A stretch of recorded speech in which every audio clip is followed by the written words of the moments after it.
নমস্কার, আমার চ্যানেলে সবাইকে স্বাগত জানাই। আজ আমি তোমাদের দুই বন্ধু ও ভালুকের গল্পটি পড়ে শোনাবো। ভিডিও শুরু করার আগে বলি, যদি আমার চ্যানেলে নতুন হয়ে থাকো তাহলে চ্যানেলটা অবশ্যই সাবস্ক্রাইব করে রেখো। তাহলে চলো আজকের গল্প শুরু করা যাক। বনের পথ দিয়ে একদিন দুই বন্ধু গল্প করতে করতে যাচ্ছিল। হঠাৎ তারা দেখলো ধীর গতিতে তাদের দিকেই এগিয়ে আসছে একটি ভালুক। কিন্তু মনে হলো ভালুকটি তখনও পর্যন্ত তাদের দেখেনি। এর মাঝখানে একজন বন্ধু নিজেকে বাঁচাতে পাশের একটা গাছে তরতর করে উঠে পড়ল। অন্যজনের সেই উপায় নেই, কারণ সে গাছে চড়তে পারে না। সে খুব ভয় পেল। তারপর ভাবল, বন্ধুটি যদি গাছে না উঠত তাহলে আমরা দুজনে মিলে রুখে দাঁড়াতে পারতাম। নিশ্চয়ই তাতে ভালুকটি আমাদের এমন কিছু ক্ষতি করতে পারত না। কিন্তু এখন উপায়? এদিকে ভালুকটিও আস্তে আস্তে কাছে চলে আসছে। হঠাৎ তার মনে পড়ল লোকমুখে শোনা একটি কথা, ভালুক নাকি মরা মানুষ ছোঁয় না।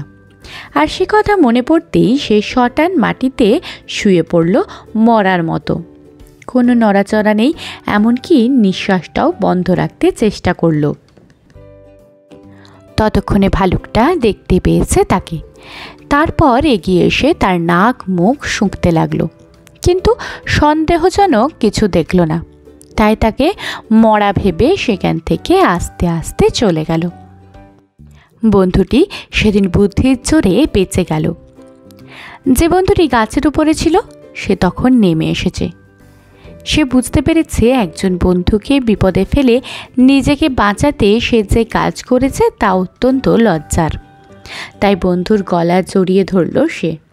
তাকে হাসতে হাসতে জিজ্ঞেস করলো, হে বন্ধু, দেখছিলাম ভালুকটি তোমার কানের কাছে মুখ নিয়ে কী সব যেন বলছিল। চুপি চুপি কী কথা হলো তোমার সঙ্গে? অন্য বন্ধুটি উত্তর দিল, ভালুক আমাকে এই কথাই বলছিল যে বিপদের সময় যে বন্ধুকে ছেড়ে পালিয়ে যায় সে কখনোই প্রকৃত বন্ধু নয়। তাকে কখনো বিশ্বাস করো না, সাবধানে থেকো তার থেকে।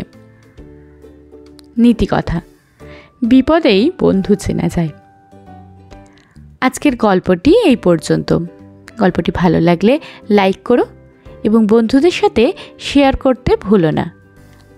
দেখা হবে পরবর্তী ভিডিওয়। আজকের জন্য টাটা।